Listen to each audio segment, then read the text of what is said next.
Welcome back to my channel and welcome to my another video. So guys, आज का thumbnail और title देख के आप लोगों को पता चल ही गया होगा कि आज की जो वीडियो है ना वो किस टॉपिक पे होने वाली है। ये वाली वीडियो में बनाने से पहले मैंने बहुत ज़्यादा सोचा है, क्योंकि ये वीडियो देख के ना आप लोग खुद बहुत ज़्यादा परेशान हो जाओगे, स्ट्रेस हो जाओगे और डाउट में आ जाओगे कि आपको ये ट्रीटमेंट कंटिन्यू करना चाहिए या आपको छोड़ देना चाहिए या शुरू ही नहीं करना चाहिए था। क्योंकि जब मैंने ये ट्रीटमेंट लिया था ना, जैसे मैंने आपको बताया कि मुझे खुद को भी नॉलेज नहीं थी इस ट्रीटमेंट को लेने से पहले, लेकिन मेरे लिए ये ट्रीटमेंट इतना ज़्यादा ज़रूरी था कि मुझे लेना ही पड़ा। और ये सारी चीज़ें मैं फेस कर रही हूँ इस ट्रीटमेंट को, मतलब ये ट्रीटमेंट मेरा कंप्लीट हो चुका है, उसके बाद मैं ये चीज़ें फेस कर रही हूँ।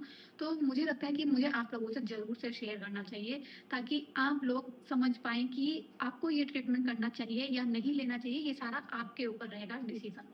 तो चलिए जल्दी से वीडियो को शुरू करते हैं बिना किसी देरी के। तो दोस्तों, जैसे कि आप लोगों को पता है कि मेरा जो ट्रीटमेंट है वो 2 से 3 साल हो चुके हैं कंप्लीट हुए, और मैं इस टॉपिक के ऊपर वीडियोस बनाती रहती हूँ। जिन लोगों ने मेरी वीडियोस नहीं देखी है वो मेरी पुरानी वीडियोस में देख सकते हैं कि मैंने ये ट्रीटमेंट कब लिया था, कैसे ट्रीटमेंट हुआ है, क्या-क्या प्रोसीजर सब मैंने आपको पहले बताया हुआ है। फिर भी थोड़ी-सी बेसिक नॉलेज मैं आपको दे देती हूँ। तो दोस्तों, मेरा नाम है अंकिता और मैं हरिद्वार से हूँ। मैंने ये जो ट्रीटमेंट कराया था वो 27 साल की उम्र में लिया था, और ये 2 साल लगे हैं मुझे ट्रीटमेंट कंप्लीट होने में। और मैं हरिद्वार में रहती हूँ, तो हरिद्वार से ही मैंने ये ट्रीटमेंट लिया था। जिस डॉक्टर से मैंने ट्रीटमेंट लिया था उन डॉक्टर का नाम है डॉक्टर विश्वास बंसल। वो एक ऑर्थोडोंटिक्स है, स्पेशलिस्ट हैं, ऑर्थोडोंटिक्स है, तो उन्हीं से आप ये ट्रीटमेंट लीजिए जो स्पेशलिस्ट हो।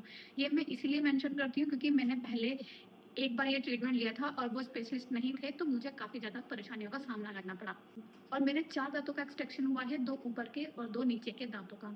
इन दाँतों को, ये जो गैप होता है ना, इसे फ़ील होने में लगभग 2 से डेढ़ से 2 साल लगते ही हैं। ये जो पूरा जो वो आपको बताते हैं ना कि ट्रीटमेंट में इतना समय लगेगा, वो उसी के लिए बताते हैं। जो आपका गैप होता है दाँतों का फ़ील करने के लिए, वो उसी में लगता है वो सारा समय उनको फ़ील करने के लिए।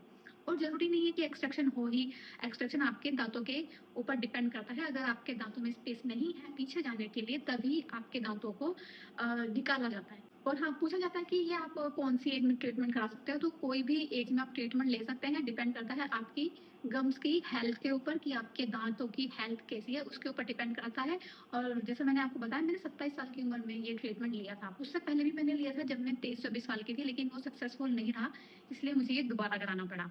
कॉस्ट की बात करूँ तो मुझे 25,000 रुपए में ये मेरा पूरा ट्रीटमेंट हुआ है, और इसमें जो आपको रिटेनर्स मिलते हैं वो भी इंक्लूड है। इसका मैंने कोई एक्स्ट्रा पे नहीं करा है। सारी अमाउंट आपको एक साथ नहीं देनी होती, थोड़ी-थोड़ी करके आप दे सकते हैं। शुरू में मैंने दिए थे 5,000 रुपीज़, और बाकी की जो पेमेंट है वो मैंने 2-2 हज़ार रुपए या 1-1 हज़ार रुपए करके हर महीने दी थी। और इसमें आपको हर महीने की सीटिंग आपको डॉक्टर देते हैं। तो ये थे कुछ बेसिक से क्वेश्चन जो मुझसे मोस्टली पूछे जाते हैं, सो मैंने आपको वो आंसर की हैं। अगर आप मेरी और डिटेल्स में आपको जानकारी चाहिए तो आप अदर वीडियोस देख सकते हैं। तो चलिए मैं आती हूँ अपने टॉपिक के ऊपर, जिस टॉपिक के ऊपर ये मैं वीडियो बना रही हूँ। एक्चुअली में क्या हुआ था कि अभी ना मेरे कुछ 2 महीने पहले ना मेरी जो इनसाइड वायर है, जो दाँतों के अंदर लगी हुई होती है, जो फिक्स रिटेनर्स जिनको बोला जाता है, वो मेरे दाँतों के अंदर लगे हुए हैं टिल अभी तक।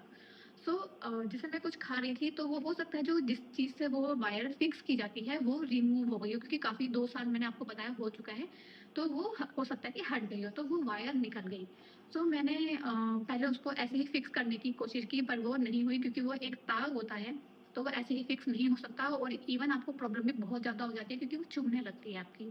सो मैंने 1 दिन 2 दिन डिले किया, और फिर मैं थर्ड डे गई अपने डॉक्टर के पास। जब मैं डॉक्टर के पास गई तो उन्होंने बताया कि हाँ, ये आपको फिक्स ही करानी पड़ेगी, इसका कोई अल्टरनेटिव नहीं है, आपको डॉक्टर के पास ही जाके फिक्स करानी होती है। सो मैं गई, मैंने दोबारा से पूरा प्रोसीजर फ़ॉलो किया उनका। फिर मतलब वो आपसे एक्स्ट्रा ही पैसे लेंगे, ये ऐसा नहीं होता कि आपने उनके यहाँ से ट्रीटमेंट लिया है तो वो आपसे कोई पैसा नहीं लेंगे। अगर आपका एक बार ट्रीटमेंट कंप्लीट हो जाता है, तो आप फिर अगर आपको कोई भी प्रॉब्लम होती है आपके ट्रीटमेंट में, मतलब दाँतों में, तो वो उसका एक्स्ट्रा ही चार्ज लेते हैं। सो वो मैंने प्रोसीजर फ़ॉलो किया, एंड जब मैं वहाँ पर गई तो मैंने उनको बताया कि डॉक्टर, मेरे जो सेंटर का जो दाँत है ना, बीच के जो फ्रंट के जो 2 दाँत होते हैं, उनमें मेरे फिर से गैप आने लगा है। तो डॉक्टर ने बोला कि जिस दिन आपकी ये वायर थोड़ी-सी लूज़ हुई थी ना, आपको उसी दिन आ जाना चाहिए था यहाँ पर।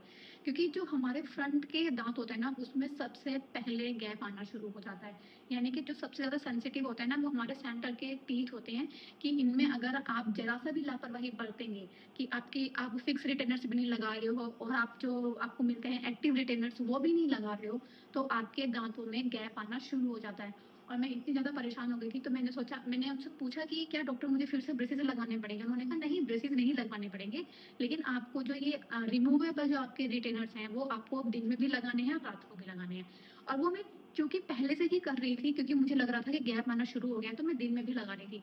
और वही मुझे डॉक्टर ने सजेस्ट किया कि अगर आपके दांतों में गैप आ रहा है, तो आपके जो रिमूवेबल रिटेनर्स हैं, वो आप दिन में भी लगाइए और रात में भी लगाइए, यानी कि 24 आवर्स आपको वो लगा के रखने हैं।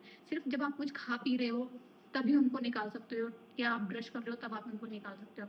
सो मैं इतना ज़्यादा परेशान हो गई, मैंने कहा यार ये तो मतलब लाइफ टाइम ही हो गया ना। मुझसे बहुत लोग कमेंट कर रहे थे कि आपको पता नहीं है, लाइफ टाइम नहीं है, ये नहीं है, वो नहीं है। तो यार मैं खुद फेस कर रही हूँ वो चीज़, मैं मुझे खुद को पता है, तभी मैं आपसे ये चीज़ें शेयर कर रही हूँ। तो मैं ये नहीं बोल रही हूँ कि आप जितने लोगों ने भी ये ट्रीटमेंट लिया है वो सबके साथ होगा। मेरा जो केस था वो बहुत ज़्यादा मेरे दाँत बाहर थे, ऊपर के भी, नीचे की भी, मेरे 4 दाँतों का एक्सट्रैक्शन हुआ है। सो हो सकता है अ, जिनका केस मेरे से सिमिलर हो सकता है ये प्रॉब्लम वो भी फेस करें। क्योंकि मोस्टली मेरे पास उन्हीं के कमेंट्स आते हैं जिनके दाँतों में एक्सट्रैक्शन हुआ होता है 4 दाँतों का।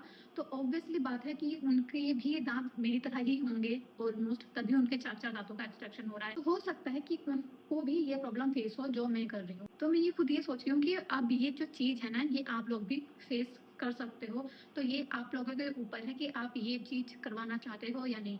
मैं आपको साइड में साइड दिखाऊँगी भी कि किस तरीके से मेरे जो फ्रंट के टीथ हैं उसमें गैप आना शुरू हो गया है। और जबकि मैंने 2 महीने आपको बताए हैं और 2 महीने से मैं ये प्रोसीजर फ़ॉलो कर रही हूँ। दिन में भी लगा रही हूँ, रात को भी लगा रही हूँ। उसके बाद भी ना ये वाला जो गैप है वो अभी तक मेरे दाँतों में बना हुआ है। तो मतलब मुझे समझ में नहीं आ रहा है कि ये चीज़ जो डॉक्टर हमें नहीं बताते हैं, डॉक्टर कोई नहीं बताता है। मैंने ये चीज़ फेस कर रही हूँ, इसलिए मैं आप लोगों से शेयर कर रही हूँ कि अगर आपके दाँतों में कोई माइनर सी प्रॉब्लम है, छोटी-मोटी दिक्कत है, तो आप ये ट्रीटमेंट मत लें और अपने दाँतों को नेचुरल जैसे वो है रहने दें। क्योंकि जब आप कुछ भी छेड़खानी करेंगे ना अपने दाँतों के साथ, तो उसमें परेशानी आ सकती है। जैसा कि मैंने आपको बताया कि जब मैंने पहले ट्रीटमेंट लिया था, तब मुझे नॉलेज नहीं थी और वो ट्रीटमेंट तो मेरा सक्सेसफुल रहा ही नहीं। तो उसके बाद मेरे दाँत तो बहुत ही ज़्यादा बुरी तरह से बिगड़ चुके थे। वो फ्रंट के टीथ तो मेरे बहुत ही बेकार हो गए थे। तो इस वज़ह से मुझे ये सेकंड ट्रीटमेंट लेना ही पड़ा और अब मुझे ये लाइफ़ टाइम इसी चीज़ को फ़ॉलो करना है। इनसाइड मेरे वायर रहेगी और ये जो मैं लगाती हूँ रात को सोते टाइम रिटेनर्स, वो भी मुझे लगाने पड़ेंगे ही। तो ये मेरा लाइफ टाइम का हो चुका है एक रूटीन जो मुझे फ़ॉलो करना है। तो अगर आप इस चीज़ को लेके चल सकते हो अपने साथ में, तो आप बेसिक से बिल्कुल से ये ट्रीटमेंट लीजिए।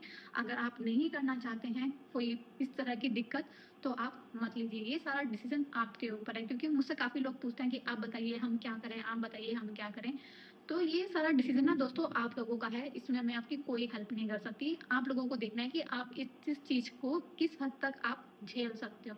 तो मुझे तो अब आदत हो चुकी है इन चीज़ों की और डॉक्टर के यहाँ मेरी साल में ऑलमोस्ट 1 तो हो ही जाती है विज़िट, क्योंकि अगर मैं बिल्कुल सावधानी से चलूँ तो साल में 1 बार हो जाती है। अगर मैं बिल्कुल लापरवाही से कुछ भी खाऊँ, कुछ भी अपने दाँतों से तोड़ूँ और सेब भी मुँह से मैं काटने लगूँ, तो मेरे ख़्याल से तो मैं हर तीसरे चौथे महीने डॉक्टर के यहीं बैठी दिखूँगी। तो मैं बहुत ज़्यादा केयर से चलती हूँ, उसके बावजूद मेरी साल में 1 बार जो विज़िट है वो डॉक्टर के यहाँ हो जाती है। इसके अलावा मैं आपसे शेयर करूँगी कि दाँत जो हमारे मज़बूत हैं वो पहले की तरह नहीं रहते हैं, जो कि मैं आपको ऑलरेडी बता चुकी हूँ। जिन्होंने नहीं देखी है वीडियोज़ वो देख सकते हैं और जो इसी वीडियोज़ में नए हैं तो मैं उनको बता देती हूँ कि आपके दाँतों की मज़बूती पहले के जैसे नहीं रहती है, फ्रंट के दाँतों की, जो ऊपर वाले होते हैं उनकी। मैं अभी भी कोई भी चीज़ दाँतों से तोड़ के नहीं खाती हूँ। बस ये स्माइल मेरी देखने की रह गई है कि हाँ, मुँह में दाँत हैं, बाकी मेरा जो रूटीन है ना वो बिल्कुल बुड्ढों वाला है, क्योंकि हर चीज़ मैं काट के खाती हूँ, सॉफ्ट चीज़ें ही खाती हूँ, कोई बहुत ज़्यादा हार्ड चीज़ें नहीं खाती। सो ये सारी चीज़ें हैं जो मैं फेस कर रही हूँ और यही चीज़ बताने के लिए मैंने ये वीडियो बनाई है। और एक बंदे का कमेंट भी आया था कि आप अभी क्या स्टेटस है आपके दाँतों का, वो मुझे जानना है। सो मैंने सोचा कि बिल्कुल जो चीज़ मैं फेस कर रही हूँ वो आप लोगों को बतानी चाहिए। तो ये स्टिल अपडेट है मेरे दाँतों की जो मैं फेस कर रही हूँ। बिल्कुल भी अच्छी नहीं है और मैं खुद परेशान हूँ। तो बस यही थी एक छोटी-सी अपडेट की वीडियो। आई होप आप लोगों को पसंद आई होगी। पसंद आई है तो चैनल को सब्सक्राइब और वीडियो को लाइक ज़रूर कर दें। फिर मिलेंगे किसी नई वीडियो में नए ब्लॉग के साथ। अभी के लिए बाय बाय।